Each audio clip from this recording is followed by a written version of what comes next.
Last orders at the bar, and tonight I'm joined by an icon of broadcasting, Diddy David Hamilton. David, thanks for coming. Best part about this show for me is, actually, I get to meet people like you every single week. Yeah, it's lovely to meet you, and actually, I'm just here, really, to make the drinks look bigger.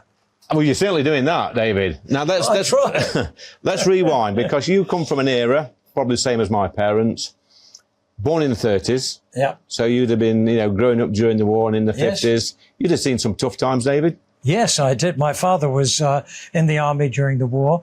After the war, my parents divorced, and they lived in very small flats. So I had quite a poor upbringing, really.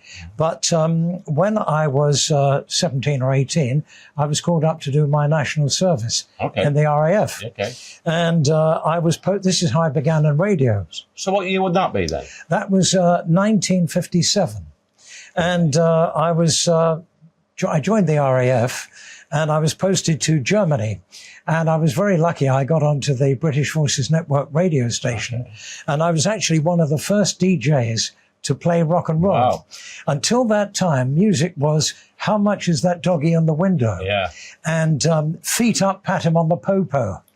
And suddenly, we had our own music. We had rock and roll. It had energy. It had zest. It made you want to get up and dance. But rock and roll, 1950s. Yeah. You're in the RAF. Mm-hmm. You're being posted abroad. Yeah.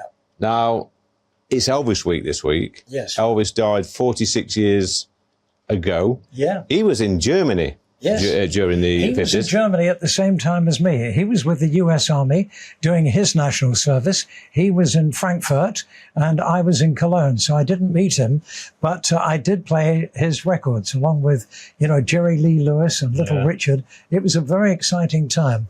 And that was the start of a career that somehow or other I've dragged out for 60 years. So I guess, I'm a big Beatles fan, I'm an Elvis fan. Yeah. I guess during the 50s, a lot of the English bands, American bands and artists went to Germany to play, didn't they, in the clubs? Yes, well, the Beatles started at the Beat Club in Hamburg. Yeah. This was early 60s, so not that long after I was there. That's the way a lot of the bands started. I did one of the first television interviews with the Beatles. Wow. It was 1963. They'd had about 2 hit records. And they were doing a tour with Helen Shapiro. Yep. She was top of the bill. They played Sheffield. I was at the studio in Manchester, and they headed across to Manchester, and I got an interview with them on a program called ABC at Large. And then later that year, I introduced them in concert in Manchester, and tickets to see the Beatles were 10 shillings. How much is that in today's money, David? It was not much money even then. It was pretty cheap then. Yeah. And the following year, I introduced the Rolling Stones. I think my fee, was 12 guineas. That was £12 and 12 shillings. And so I parked my car. I had a little red MGB sports car, and I parked it at the back of the theatre. Somebody thought it was Mick Jagger's car and scratched a love note on it. So for a week, I was driving around with "I love you, Mick" on the bonnet of my car. And did you follow up this love note? Quite embarrassing. Well, I liked him, but I didn't like him that much.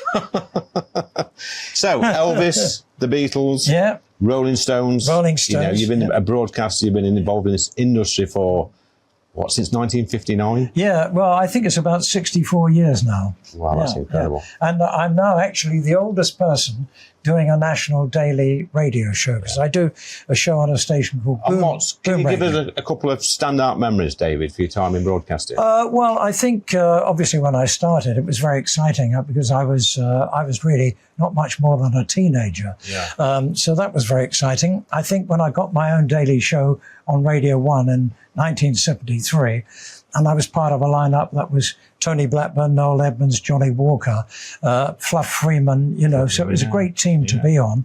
But it's all been great. The whole time of it has been wonderful. And of course, I worked with Ken Dodd, which is where I got my nickname. Yeah, Diddy. Diddy, yeah. A lot of people thought it was after he saw me in the shower. But there was no truth in that rumor. Are you sure about that? Well, that's what he said. But Ken Dodd, he was a great man. He's a great comedian. I saw Ken Dodd perform a couple of times. I think the last time I saw him, it must have been 85, 86, and he was on for about 5 hours. He went on to nearly 90. I mean, beyond my age now.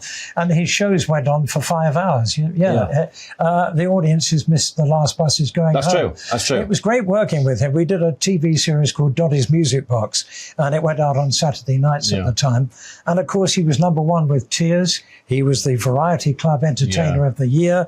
He'd had a long sellout season at the London Palladium. So he was a huge star. And when he did his personal appearances, people would say, would you bring Diddy David along? And, of course, we opened shops together. We opened supermarkets together. Huge crowds turned up, you know, and he'd get the old funny brown envelope afterwards. Really? Really? What was in that brown envelope? Well, it was a lot bigger than my brown envelope, I can tell you that. And did any of that go to the VAT man? There was no VAT in those days. That was before VAT. Or the tax man, should I say?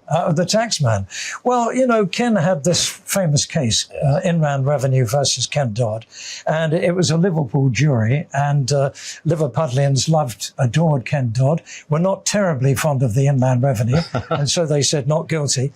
And 2 weeks later, Ken was back on stage doing gags about the Inland Revenue. And he said, I remember the days when income tax was 2 pence in the pound. He said, I thought it still was.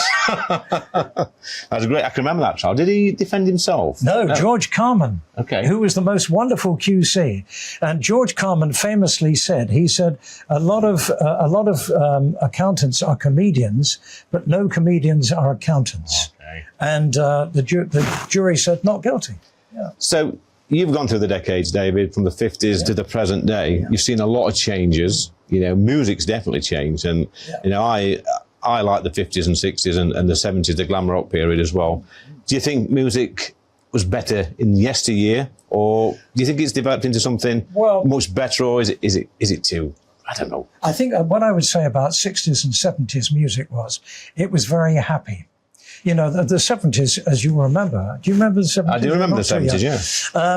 The 70s was a tough decade. You know, we had mass unemployment, we had rampant inflation, lots of strikes, a bit like now, really. Yeah. And the music was so happy and bright that it cheered everybody up. And that was the thing about the music at that time. I think the music in the 70s, which I particularly like, were bands like Mud, Bay City Rollers, T-Rex, Racy, The Rubettes, Alvin Stardust, Susie Quattro. Yeah. Did you come across these artists? So, well, I worked with them all. I compared the Bay City Rollers tour, and I compared David Cassidy's tour. What was that like? Thousands of screaming girls? What was that like? Thousands of screaming girls. I remember them, you know, banging on the door of my dressing room. Eventually, I had to let them out. It was really awful, you know. Is that bad, was it? I feel your pain, David. So out of all the artists you've worked with, which ones or which group or which artist do you look back and think, wow, that's I'll tell you the person I was most excited to meet was Roy Orbison. Yeah. And he was a great hero of mine. One of the first records I bought was Only the Lonely. Yeah. And I got one of the last television interviews with the Big O. And he's sitting next to me, as near to me as you are now, with the shades on. And I suddenly thought to myself, my God, I'm sitting here with the Big O, Roy Orbison, who'd been a star throughout my lifetime, you know. So although I interviewed the Beatles and the Stones and plenty of others, I think Roy Orbison was the one I was most excited to meet. You see, we were talking about Elvis earlier. I'm a big Elvis fan. Now, Elvis did once famously said that Roy Orbison had got the best voice of any singer. Yes. Have you seen the Silver video of Roy Orbison with Bruce Springsteen? Yes. Where they all jam with him. Yeah, is it the Travelling Wilburys? Is it Travelling Wilburys? No, but it was Tom Petty who was Travelling Wilburys. Yeah. Elvis Costello, the boss Bruce Springsteen, playing Pretty Woman and singing with the Big O, Roy Orbison. Look, fantastic. David,